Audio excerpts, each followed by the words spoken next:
How's it going, everybody? I'm BJ, this is Brickhouse Builds, and today we're working on this little mini trail.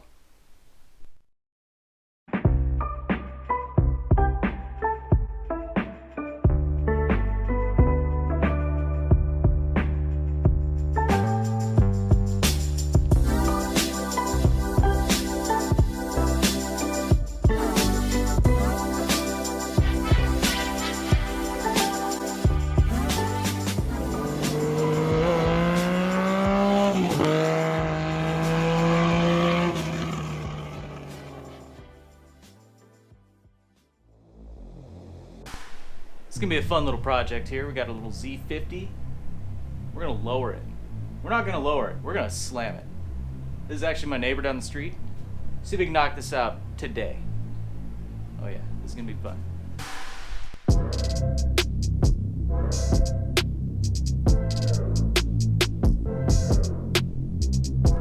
Alright guys, so I just finished cleaning up the working surface for, lowering this.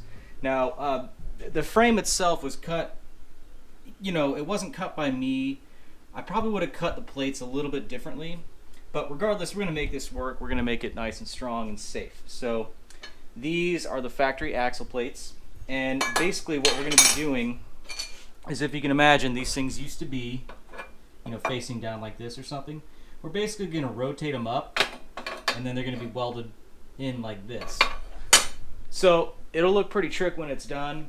And I have the wheels and everything here. We're going to mock up around. So as of right now, I'm going to go ahead and get the axle plates as close to each other as I can, comparing them in every dimension. I want to make sure that they're going to contact probably the same way on either side. So after that, I'm going to go ahead and get those mocked up on the rear wheel. We'll set them in the middle of the chain adjustment, and then I'll show you what this thing's going to look like. So when we come back, those will be on the wheel. The wheel will be setting on here. We'll have the engine in this, and you get an idea what this thing's going to look like.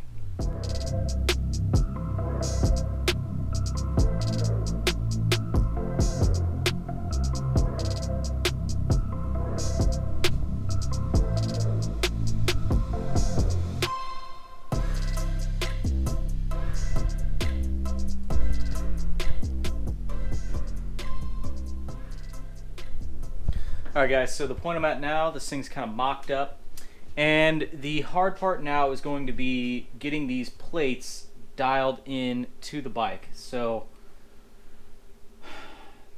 I need to make sure it's obviously, centered left to right. I need to make sure it's square this way, I need to make sure it's square that way, and I need to have sprocket alignment, of course. So the main guide I'm going to use is going to be the sprocket, and then hopefully I can get everything else to kind of line up from there. So from there, just going to go ahead and continue to eyeball this. I'm probably going to have to start trimming these plates a little bit. I want them to just fit the very best that I can, and probably get a tack on them, look at it, take more measurements, and see where we're at from there. So my neighbor, he wants to put a fender in this thing, and he's going to use a slightly lower profile tire as well. So got to have a little bit of room for the fender, and then we have the wheel in the middle of the chain adjustment here. And being at this angle, there really wouldn't be too much change in this plane right here, but we want to make sure we just kind of set everything up while we're in the middle anyway.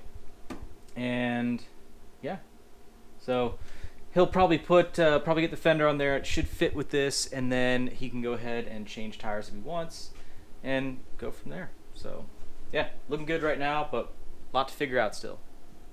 Alright guys, here's what I got so far. Now, the bench is not level to the ground. It's close, but it's not perfect. So what I'm doing is I'm trying to get this as close as I can. Now, I've got these plates modified to where I like them. They fit in here, so I'll have a decent surface to weld to, front and back. It's going to get a little complicated down here, but we're going to do what we can. So, you can see I have this bar clamped to the sprocket, so that's going to do my chain alignment and my lateral alignment. And that's looking pretty dead on right there. Now, this strap is just to keep a little bit of tension. There's not much on here. It's just to keep a little bit of tension, so whenever I start tacking this, it stays in place. Another thing is, what I have to confirm here is, again, since the bench is not level to the ground, I have to level everything to the bench. It's going to make sense. So I've got my square, I've got the square on the crank, and that's going to be, of course, your level surface. Your crank is going to be square to the sprocket. So once I square the engine to the bench, I'm going to probably put like a little tiny shim under here. We're going to get this right. Then I can go ahead and square the tire vertically to the bench itself as well. So that's going to hopefully allow me to be square this way and then square this way. And then all that is square. So we're doing math in here, algebra and stuff. So anyway, I'm getting close. I'm getting it dialed in. I'm going to make it right. I'm going to get it. So hopefully get this figured out. Just trying to take as many measurements and reference as many things as I can, and trying to think through this here. So we're gonna get it though. Getting close.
Still good there.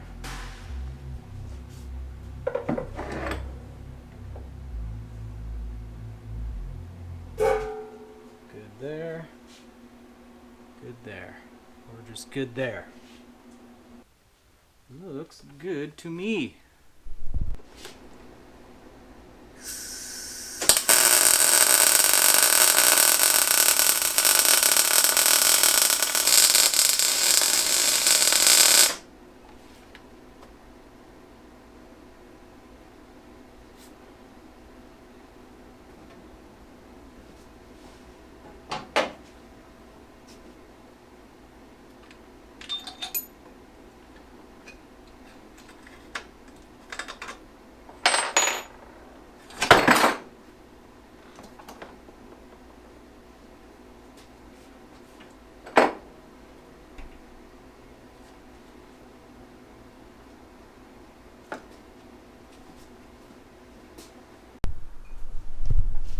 Alright, so she's smoldering away.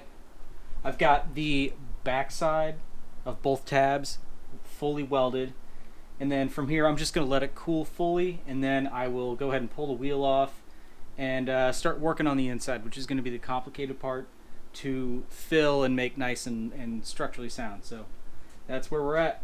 But we took the time to get it square, tacked it, checked it, welded a little bit more, checked it. I think we're good to go.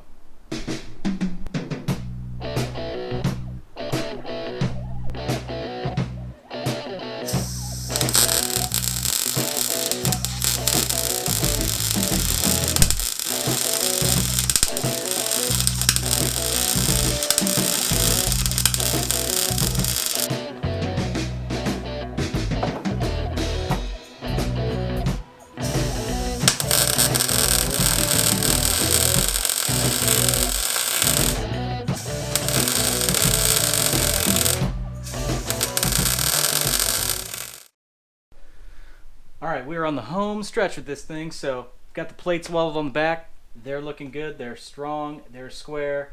And then, you won't really be able to see this, but on the bottom side we had those big gaps there.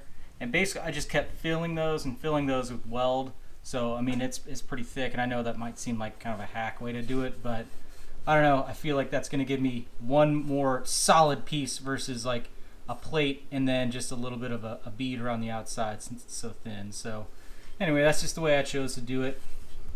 And then lastly, we have this section of the frame on both sides here. This is actually cracked, so you can, you probably won't be able to see it, but you can pull this apart a little bit. So I'm just trying to clean up the original weld seam. And on this one, I'm going to go ahead and use the TIG and try to dress it a little bit, just kind of refuse it, and hopefully that'll last a while. But you know, it's an old bike, and I'm sure it's been through hell. These things weren't meant to be used easily. So anyway, who knows how many kids took these things off, you know, concrete block jumps and stuff like that. The stories this thing could probably tell. Anyway, I'm going to go ahead and get to welding, and then we should be able to wrap this project up today.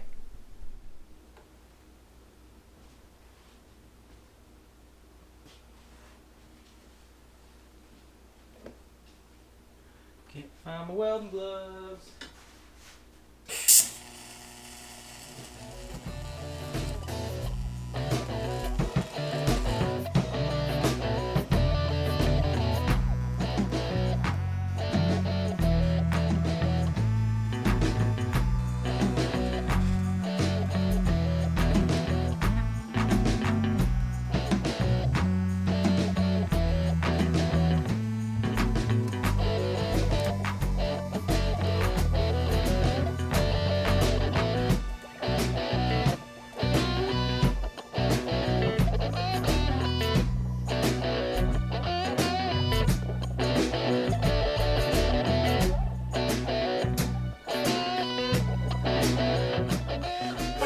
Quite smoky in here.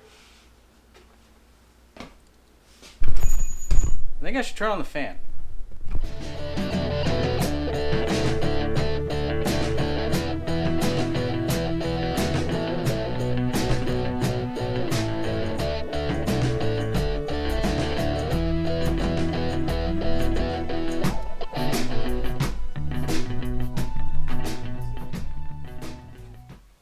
Alright guys, that does it for this one. Quick little Sunday project for me. A lot of fun. I've always loved the look of like modified mini trails and mini bikes and stuff like that. So this is a cool little project, and I'm sure I'll be seeing my neighbor ripping around on it in no time flat. So he's gonna have this thing stripped and powder coated and try to keep it like looking original but modified in a way. Like obviously it's lowered, but with a lot of original parts. Should be pretty damn cool. So anyway, he's going to try to get some different tires for it, and we'll run a different fender on here and stuff. So he's got a lot of work to go as far as getting it up and going, but you know, he'll get there. He's got a ton of other mini bikes, and it's going to be a lot of fun. So anyway, hopefully you guys like this one. Just a little impromptu Sunday project. Something fun, something unique. So anyway, hope to see you in the next video. Appreciate you watching.